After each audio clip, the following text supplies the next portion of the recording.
हम लगातार आपको बता रहे हैं कि किस तरीके से महाराष्ट्र की राजनीति में बीते 12 घंटों में तस्वीर एकदम बदल गई। उद्धव ठाकरे ने इस्तीफा दे दिया, अब देवेंद्र फडणवीस मुख्यमंत्री बनने जा रहे हैं और इसीलिए तो यह तस्वीर हम बता रहे हैं, देवेंद्र फडणवीस रिटर्न्स।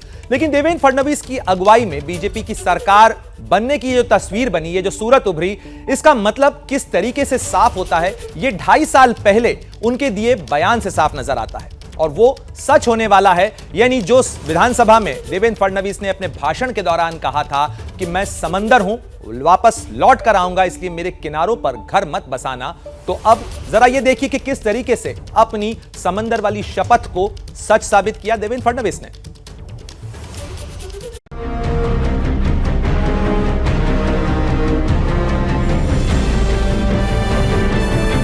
जो पानी से नहाता है वो केवल कपड़े बदलता है, जो पानी से नहाता है वो सिर्फ लिबास बदलता है, जो पसीने से नहाता है वो इतिहास बदलता है। हम इतिहास बदलने के लिए आए हैं। हा इतिहास बदलून पुन्हा एकदा रयतेचं राज्य।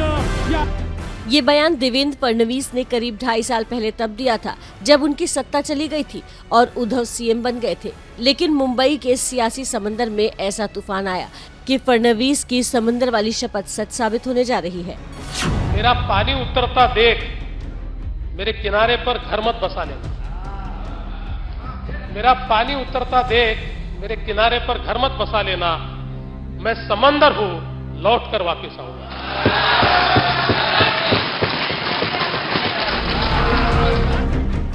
उद्धव ठाकरे के इस्तीफे के बाद एक बार फिर फडणवीस को बधाई मिलने लगी है। उद्धव की जगह अब फडणवीस सीएम बनने की तैयारी में जुट गए हैं। लेकिन 2.5 साल पहले कही उनकी बात उद्धव को जरूर याद आएगी।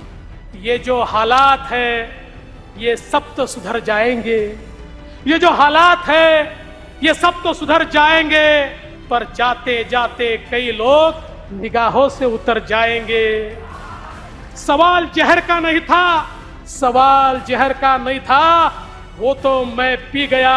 तकलीफ लोगों को तब हुई जब पीकर भी मैं जी गया। फिलहाल तस्वीर बदल चुकी है, उद्धव की सरकार जा चुकी है और देवेंद्र फडणवीस रिटर्न होने वाले हैं।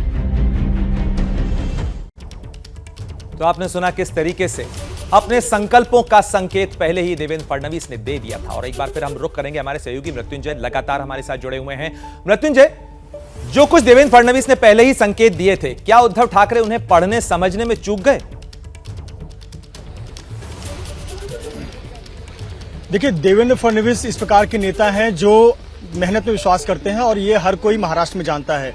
जब ये सरकार पिछली बार 2 दिनों के लिए बनी थी, देवेंद्र फडणवीस और अजीत पवार ने सरप्राइजिंगली सुबह सुबह की सूर्यास्त की किरणों के साथ ही शपथ ले लिया था। पूरे महाराष्ट्र में भूचाल आ गया था। उसके बाद 2 दिन बाद ये सरकार गिर गई और कहीं न कहीं जो गठबंधन बना, जो बिना विचारधारा वाला गठबंधन बना, उसी दिन से अपने साथियों को देवेंद्र फडणवीस ने कहा था कि हम सड़क पर मेहनत करेंगे, पसीना बहाएंगे।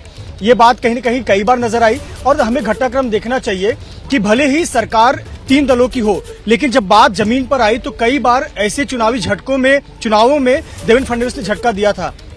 एनसीपी के एक विधायक नहीं रहे तो उनकी जगह पर जब उपचुनाव हुआ था, वहां 3 दल मिलकर चुनाव लड़े थे, कांग्रेस, एनसीपी, शिवसेना। बावजूद इसके बीजेपी ने बाजी मार ली। अभी देखिए, 2 हफ्ते पहले की बात देख लीजिए, जो एमएलसी का इलेक्शन हुआ, बीजेपी का नंबर नहीं था। बीजेपी के पास 106 विधायक थे, कुछ निर्दलीय मिलाकर 111 का आंकड़ा था। लेकिन जब एमएलसी इलेक्शन हुए तो 126 वोट मिले और अपने 5 एमएलसी जो है विधायक चुनाकर देवेंद्र फडणवीस आए। राज्यसभा चुनाव में देखिए किस प्रकार से बीजेपी को जीत हासिल हुई। तो ये कहीं न कहीं लगातार जो देवेंद्र फडणवीस अपने सहयोगियों से कहते रहे कि मेहनत करके ही निर्णय निकलेगा, और कहीं न कहीं आज वो नतीजा नजर आ रहा है कि देवेंद्र फडणवीस एक बार वापसी करते नजर आ रहे हैं। बिल्कुल मृत्युंजय, निश्चित रूप से देवेंद्र फडणवीस कहीं न कहीं वापसी करते हुए नजर आ रहे हैं। समंदर किनारे गोवा है जहां मृत्युंजय मौजूद हैं, साथ ही समंदर किनारे मुंबई भी है जहां हमारे सहयोगी अंकित गुप्ता मौजूद हैं। और अंकित, आपसे यह जानना चाहेंगे कि समंदर के सैलाब की तरह वापस लौटने की बात तो देवेंद्र फडणवीस ने की थी, लेकिन अब अपनी इस नई सरकार को कैसे सिक्योर करेंगे? क्योंकि एक बार वो इस तरीके का झटका बागियों के साथ डील करके देख चुके हैं। इस बार क्या कुछ होगा बदले हुए सूरत में कि ये जो नई सरकार बनने जा रही है ये स्टेबल हो पाएगी? जी, फिलहाल जो है अभी तक के जो आंकड़े हैं वो तो यही बता रहे हैं कि सरकार जो है स्थायित्व वाली होगी। उसकी वजह क्या है? उसकी वजह ये है, देखिए देवेंद्र फडणवीस और उनके जो सहयोगी हैं, उन्होंने जब फ्लोर टेस्ट की बात आई थी ना, तो वहां पर जो बीजेपी के प्रदेश स्तर के जो उच्च सूत्र हैं, उनसे जब हमारी चर्चा हो रही थी, उन्होंने साफ तौर पर यहां तक कह दिया था कि अगर ये जो 39-40 शिवसेना के विधायक हैं, अगर ये सदन में नहीं भी आते हैं, यानी कि एब्सटेन भी करते हैं वोटिंग से, तब भी उनका पलड़ा भारी है। और इसी वजह से वो इतना कॉन्फिडेंट नजर आ रहे थे पिछले 3-4 दिनों के दौरान ही, क्योंकि उनका ये मानना था, यानी कि बीजेपी और बीजेपी के जो तमाम नेता हैं, उनका ये मानना था कि अगर एक बार ये 40 विधायक सदन में नहीं भी मौजूद होंगे, तब भी उनके पास बहुमत का आंकड़ा है। इसका मतलब साफ है कि अगर जो है उस हिसाब से बीजेपी को देखें, तो बीजेपी अपने आप जो है करीबन 130 के फिगर के आसपास की बात कर रही थी, यानी कि उन 40 को छोड़ करके, और अब तो वो 40 भी बीजेपी के साथ में है। इसका मतलब करीबन 170 का फिगर है, जो कि महाविकास आघाड़ी का जो गठबंधन था, उसके पास जो आंकड़ा था, उससे भी ज्यादा का है। और इसी वजह से वो इतना कॉन्फिडेंट नजर आ रहे हैं। हालांकि एक जो सवाल ये जरूर है कि ये जो विधायकों की अयोग्यता के मामले पर मामला सुप्रीम कोर्ट में लंबित है, अगर एक पॉसिबिलिटी की बात करें कि फैसला उन विधायकों के खिलाफ भी चला जाता है, ये अगर में हम बात कर रहे हैं पॉसिबिलिटी की, अगर उनके खिलाफ भी चला जाता है, तब क्या हो सकता है? तब भी देवेंद्र फडणवीस की जो सरकार होगी, या जो बीजेपी और एकनाथ शिंदे का जो संभावित गठबंधन है, उसकी जो सरकार होगी, उसके पास पूर्ण बहुमत रहेगा, क्योंकि आज की डेट में ये आंकड़ा करीबन 170 के आसपास का है। अगर हम कहते हैं कि 170 बिल्कुल अंकित, तो निश्चित रूप से कहीं ना कहीं आंकड़ों के खेल में अपने ही घर में मात खा गए उद्धव ठाकरे।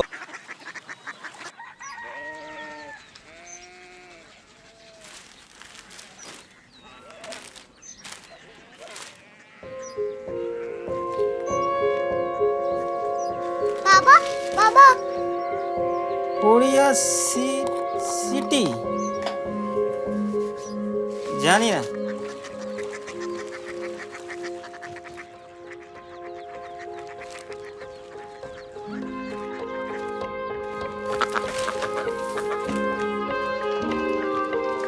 Korea city. हाँ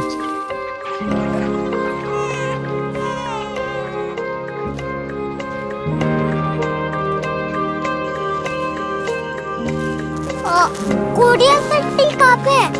शहर अंग्रेजी लगे हैं।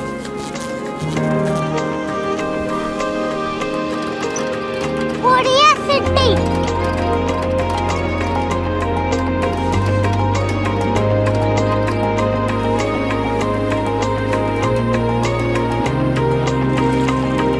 वो बहुत दूर है।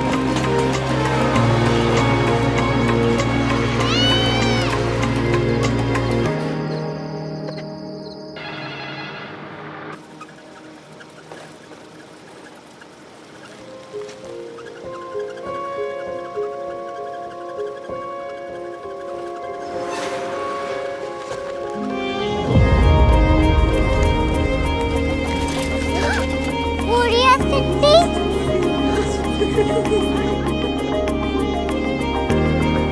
दुनिया को कुछ लोग बड़े होते हैं। कोरिया सिटी कहाँ है? प्रोफेसर साहब को पता होगा। हो, ये छोटा वाला ग्लोब लगता है, और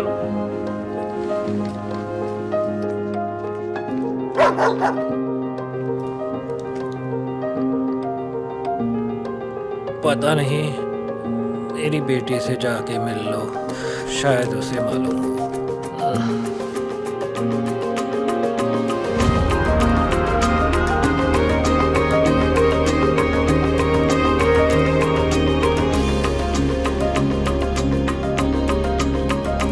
हाय, बाबा ने भेजा है।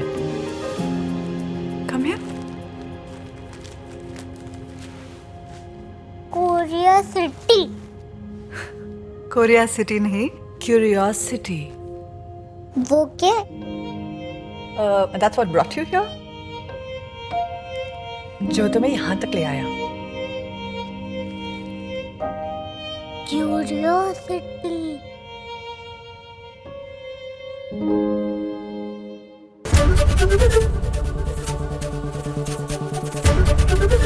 एबीपी न्यूज आपको रखे आगे।